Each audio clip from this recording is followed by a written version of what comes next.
Family से reaction आया बड़ा। अच्छा। वो ऐसे लगा और लड़की भाग गई घर से। मैंने कहा क्या हो गया यार। ओहो। तो जो आप पूछ रहे हैं ना कि शौक नहीं था, तो फिर मैंने इसको जिद की तरह नहीं की। तो क्या अब्बा जी क्या चाहते थे, क्या पढ़े? अब्बा जी एमबीए करवाना चाह रहे थे, बिजनेस में जाए। अम्मी डॉक्टर बनाना चाह रही थी।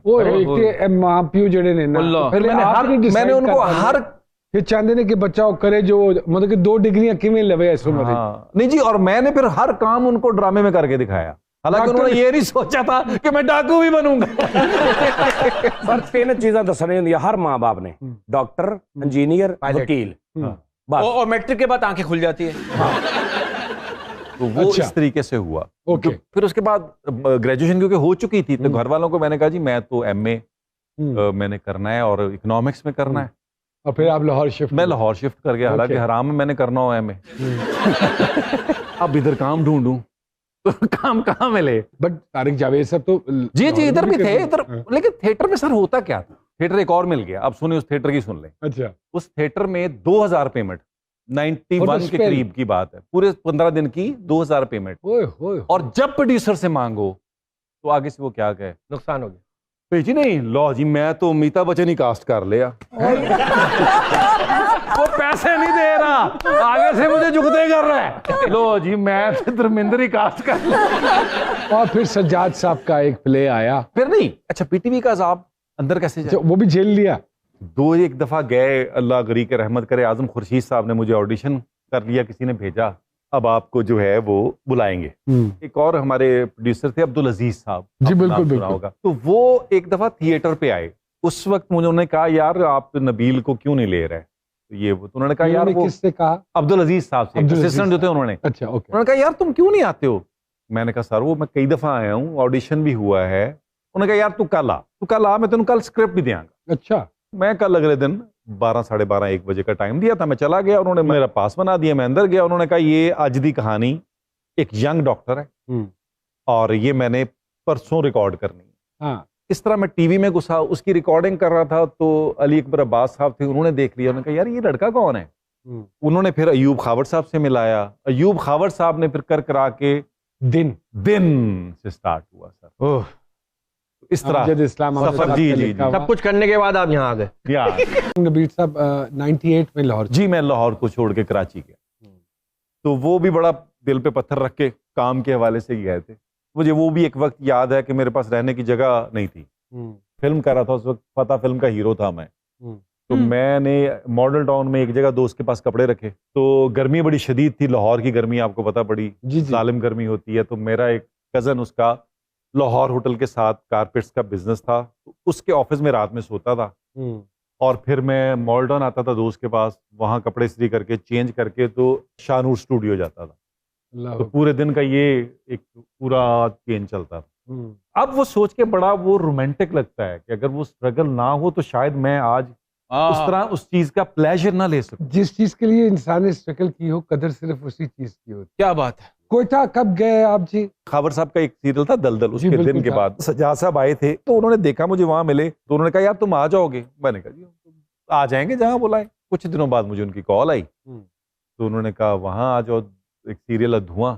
अब मैं धुआं गया तो मैंने अभी हम आपको पता लाहौर टीवी की ट्रेनिंग, मैंने उन्हें कहा जी स्क्रिप्ट दे दें। उन्होंने मुझे स्क्रिप्ट दिया। पहले 3 एपिसोड में कोई फीमेल कैरेक्टर ही नहीं। ये सदमा हुआ आपको? काफी शदीद सर। मैं उस वक्त उभरता हुआ लाहौर का हीरो। पहले 3 एपिसोड जो औरत ही कोई नहीं। मैंने कहा भाई मैंने माना यहाँ के पहाड़ ऐसे हैं। तो अगर मैं ये कहूँ ये मर्ग ठेंका आपको शुरू से ही सर ये तो जिंदगी है, इसके बगैर तो मर्ग ठें अगर नहीं है फिर तो आप पत्थर हैं। वो फिर मैंने सज्जाद साहब से, आशर से कहा भाई कोई थोड़ा सा रंग डालो इसमें। तो इस तरह वो हुआ। अच्छा जब 6 एपिसोड हो गए उसके, तो खैर उनसे फिर मैंने कहा यार आपने 6 एपिसोड कहा था, मेरा वाइंड अप करा दो। उन्होंने कहा नहीं ऐसे कैसे करा दे? मैंने कहा यार वो मेरी डेथ करा दो, ये कौन सा कोई सुपर ह्यूमन बीइंग है? तो वो उन्होंने कहा अच्छा ठीक है जी, अब लेकिन 2 एपिसोड और करा दो, उनके एपिसोड के वाइंड अप पे डेथ करा देंगे। डेथ हुई जी रात -7 जनवरी, कोयटा, कोई चाय नहीं, रात का कोई 1:30 बजा है। इस तरह वो इस कसम पुरसी की हालत में हमने वो सीन किया। और उसके बाद सरकार की कोई जय जयकार हुई। वो मैं बता रहा हूँ कि उसके पीछे कहानी चेक कर। क्योंकि वो काम तो जुनून की तरह ही वहां होता था। उसके बाद काफी अर्सा आपने सीरियस रोल किए, फिर एकदम एक आपने पलटा मारा और फिर एक कराची जब अभी गया नहीं था, फिर मैंने वहां से एक नूरुल्लाह शाह का किया था, वो तसव्वुफ पे था, अजायब खाना, वो बड़ा अच्छा। इकबाल अंसारी साहब का। हाँ, फिर बाहर प्रोडक्शन शुरू हो गई, प्राइवेट सेक्टर, देश और फिर परदेश, काफी अर्सा आप आंसू। बाहर भी रहे फिर जी ग्लासगो जी आपका, जी, क्योंकि उनके साथ शादी। बहुत उनके साथ भी था, फिर 2000 में शादी वहां हुई। 2000 में शादी जी हुई। जी जी जी। ओके। तो बस फिर वो करते करते कुछ सीरियल्स बीच में किए, सारा सिलसिला। फिर मैंने शादी 2003 कैसे में हो गई? कैसे हो गई कैसे हो गई, क्या मतलब कि गन पॉइंट पे हुई आपको है? ड्रामे की क्या कुरानदाजी से हुई है क्या क्या? क्या ये कोमा में थे? शादी कैसे हो गई? कैसे हो गई क्या मतलब? अजीज नहीं बिल्कुल नहीं, अजीज नहीं थे, हाँ, और अजीज बना लिया गया। तो फिर मैंने आके अपना इंडिपेंडेंट प्रोडक्शन शुरू की, और बुलबुले उसका पहला प्रोडक्ट है अपनी कंपनी का। 2008 जी 2009 में शुरू किया हमने। 9 में, तो उसके बाद फिर प्रोडक्शन। और फिर उसमें आपने कॉमेडी करनी शुरू कर दी। हाँ जी, उसमें फिर कॉमेडी तो नोमी पैसे बचाने के लिए भाई। आप पैसे बचाने का, हम पैसे कमाने के लिए कर रहे हैं। मेरा एक सवाल है, मेरा बुलबुले की बात आई, माशाल्लाह। हमारे पास आई थी मोमो जी, जी जी। वो बता रही थी आप उस ऐनक के लिए बड़े पोजेसिव होते हैं, वो उस ऐनक में क्या राज है? अच्छा नहीं, कुछ नहीं, मैं आपको बताता हूँ। वो हुआ ये कि वो चश्मे का फ्रेम ऐसा है कि हम अभी बड़ी मुश्किल से उसका कुछ नेबल बदल मैंने ढूंढे हैं 2-1, वरना वो मिलता नहीं था। वो बीच में टूट गया भाई, कुछ 6 दफा तो रिपेयर वर्क हुआ उस पे, और बड़ा अजाब है उसका। अब जो जाके मैंने 2 सिमिलर से पकड़े, मुझे कहीं से पता चला। अच्छा। तो पता नहीं उस वक्त मिला, उसके बाद आउट ऑफ फैशन हो गया। तुमने देखा होगा, अजीब सा था। हाँ हाँ। अब ढूंढे, जिसको बोले जी ये ले लें वो ले लें। हमने कहा यार वो कैरेक्टर में गोल अजीब लगेगा ये। वो कर करा के अब कुछ मिला, तो मैंने जिसके पास 2 थे मैंने दोनों लेके उसमें फ्रेम डलवा के रखा हुआ है, लेकिन फिर भी बड़ी मोहतात। पहले तो ये होता था भाई ओ चश्मे पाओ आज। ये अब तो मुझे कहती है इसमें मुझे नजर आने लग गया है +10 में, तो बंदा पागल ही हो जाता है। मैं कहती मैंने जितना तूने पहनाया 12 साल, हाँ। क्या मुझे नजर आता है। हाँ। उसकी जो चाल है लोगों को बड़ी पसंद है, वो डक की तरह, बतख की तरह चलती। वो कैसे हुई? एक एपिसोड में राना कहीं बिजी था, तो मैं डायरेक्ट कर रहा था, तो वो चली ना, तो यूं करके अभी कोई ऐसे ही 4था, 5वां, 6ठा एपिसोड होगा उसकी एंट्री के बाद। तो वो जब एक जगह से मेरे फ्रेम से निकली, तो मैंने देखा तो वो इस तरह बतख की तरह चल रही।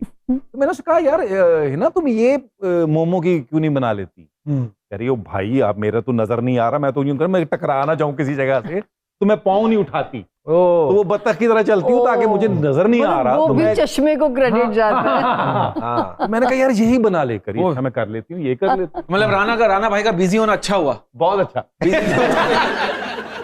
12 साल हो गए। 12 साल, अल्लाह अकबर। 600+ एपिसोड माशाल्लाह, और 12 साल। तो ये कहना बिल्कुल गलत नहीं होगा कि एक सीरियल सरकार के पूरे कैरियर पे हावी होगा। वाह वाह वाह वाह है ना जी? और बुलबुल पूरे सदियों तक हावी रहेगा। सर हमारे एक डाकिया साहब है जो किसी न किसी का पैगाम लाते हैं, अगर इजाजत हो तो मैं बुलाऊं? Please please please sir. बहुत सारी तालियों में वेलकम कहते हैं जी शरोर साहब को। आइए। वालेकुम अस्सलाम। डाकिया साहब हैं, नबील जफर साहब हैं, क्या बात? कैसे हैं आप? अल्हम्दुलिल्लाह। तो किसका पैगाम लाए हैं? सरकार आज पैगाम है एक ऐसे बाबा जी का